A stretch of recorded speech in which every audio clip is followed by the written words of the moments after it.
Hello বন্ধুরা, সবাই চলে এসো। বৃষ্টি চলছে আর বৃষ্টির মধ্যে একটু কিছু রান্না করতে মন চাইছে। পরপর কদিন ছুটি ছিল, তাই এটা ওটা অনেক কিছু রান্না করেছি। সব তোমাদের একে একে দেব।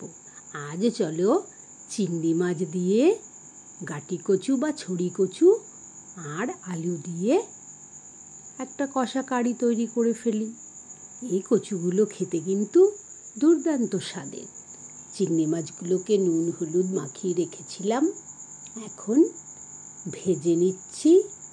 অল্প তেলে হালকা ভাজবো। চিংড়ি মাছ বেশি ভাজলে কেমন যেন শক্ত শক্ত হয়ে যায়, খেতে এতটা ভালো লাগে না। সেই কারণেই আমি হালকা করে ভেজেছি। আর সেই ভাজা তেলেই আর একটু তেল দিয়ে পেঁয়াজ ফোড়ন দিয়ে দিলাম।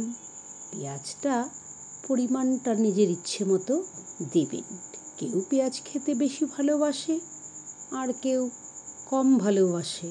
আমি মাঝারি সাইজের দুটো পেঁয়াজ দিয়েছি 500 গ্রাম কচু আর 500 গ্রাম আলুর মধ্যে। আদা জিরে কাঁচা লঙ্কার পেস্ট দিয়ে দিলাম। পেঁয়াজ কিন্তু আমি বেটে আর দেইনি। 2-4 পিস রসুন দিয়েছিলাম লঙ্কা বাটার সঙ্গে। এইবার সেদ্ধ করে রাখা আলুগুলো একটু নুন দিয়ে কষিয়ে অল্প জল দিয়ে দিলাম, কারণ ঝোলটা আমার বেশি চাই না। আমি একটু মাখা মাখা অর্থাৎ কষা কারি তৈরি করছি। এইভাবে তৈরি করলে ভাত রুটি সব কিছু দিয়েই খাওয়া যায়।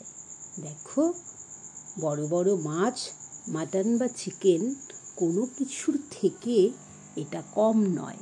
এই তরকারিটা হলে অনেকেই আছে অন্য মাছ মাংস কিছুই খেতে চায় না, লোভনীয় খাবার ফেলেও এই মাছের তরকারিটাই সবাই খায়। তোমরা সবাই একবার ট্রাই করে দেখো আর কেমন হলো জানিও।